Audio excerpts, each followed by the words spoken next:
નમસ્કાર, બુલેટિનમાં આપનું સ્વાગત છે। રાજકોટથી આટકોટ સુધી એકદમ ખરાબ રસ્તો, ચક્કાજામની ચીમકી। રાજકોટ ભાવનગર હાઈવે જે આટકોટ સુધી અત્યંત ખરાબ હાલતમાં હોય, જેમાં ખાસ કરીને આટકોટ સુધી મસ્ત મોટા હાઈવે પર ખાડા પડી ગયા હોય, જે 2 વર્ષથી વાહન ચલાવવું પણ મુશ્કેલ હોય, ત્યારે તેમાં ખાસ કરીને દર્દીઓને લઈ જવા એમ્બ્યુલન્સને પણ મુશ્કેલી પડી રહી છે। હાઈવે પર ઠેર ઠેર ખાડા પડી ગયા હોય ત્યારે વાહનને પણ નુકસાની થતી હોય છે, જેને લઈ ત્રાંબાના તાલુકા પંચાયતના સભ્ય નિશિત ખૂંટ આટકોટની મુલાકાત કરી અને તેમણે જણાવ્યું હતું કે તેમણે કલેક્ટરને પણ આવેદન પત્ર આપ્યું છે, જેમણે જણાવ્યું કે આગામી 1 મહિનામાં પ્રશ્નનું યોગ્ય નિરાકરણ કરવામાં ન આવે, રાજકોટથી આટકોટ સુધી પદયાત્રા અને જરૂર પડે તો રોડ રોકો આંદોલન પણ કરવામાં આવશે। તાલુકા પંચાયતના સભ્ય નિશિત ખૂંટ વધુ જણાવ્યું હતું કે અવારનવાર અજાણ્યા વાહન રસ્તા પર અચાનક ખાડાના કારણે એક્સિડન્ટના બનાવમાં પણ વધારો થતો હોય।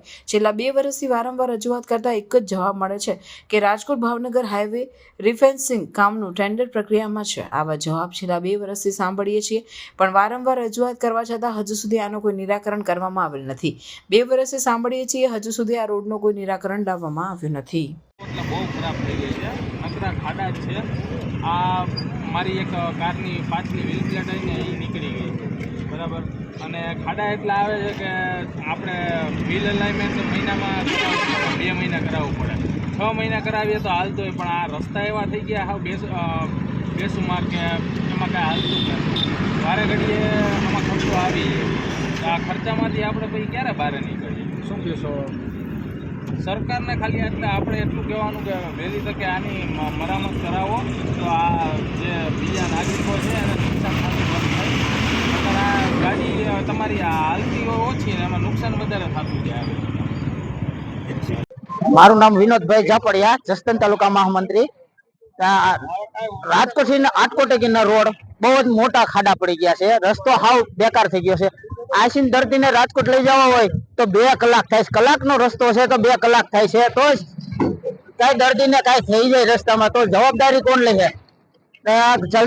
જલ્દી તકે આ રોડ ચાલુ થઈ જાય, સારો બનાવવામાં આવે ને બનાવવામાં આવ્યો, ખાડા બુરવામાં આવ્યા, બમ જેવા બનાવવામાં આવ્યા, એમાં દર્દીને લઈને જતા તો બમ ફેંકી જાય છે, તો એ બમ છે ને હાવ લેવલ કરીને નવો રોડ બનાવે, એ જલ્દી તકે રિપેરિંગ કરે, બહુ સારું।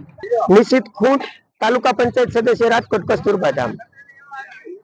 ગત રોજ 27/3/2025 ના રોજ અમે કલેક્ટર શ્રીને સૌરાષ્ટ્રના અતિ મહત્વ ગણાતા એવા રાજકોટ ભાવનગર હાઈવે કે જે અત્યંત ખરાબ હાલતમાં છે, એમાં રાજકોટ થી આટકોટ સુધી તો સંપૂર્ણ ખાડા રાજ જ હોય એવું લાગે છે, બરોબર। અને છેલ્લા 2 વર્ષમાં રજૂઆત કરવા છતાં સરકાર દ્વારા યોગ્ય નિરાકરણ કરવામાં આવેલ નથી, અને છેલ્લા 5 વર્ષ થયા જે રીસર્ફેસિંગ નું કાર્ય થવું જોઈએ કામ, એ પણ થયું નથી।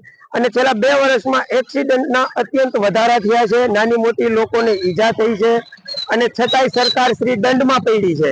તમે હેલ્મેટ નથી પહેર્યું, તમે સીટ બેલ્ટ નથી બાંધ્યો, તો તમારી જવાબદારી આ ખાડા બુરવાની પણ આવે છે। જો હવે આ મહિના દિવસની અંદર ખાડા બુરવામાં નહીં આવે અને રીસર્ફેસિંગ નું કામ ચાલુ કરવામાં નહીં આવે તો પદયાત્રાથી માંડીને રસ્તા રોકો સુધીનું અમે સરકારશ્રીને આંદોલન કરવા તૈયાર છીએ। સરકારશ્રી સામે યોગ્ય પગલાં લેવામાં નહીં આવે તો, અને આમાં કોઈ પણ કઈ થશે એની સંપૂર્ણ જવાબદારી સરકારશ્રીની રહેશે।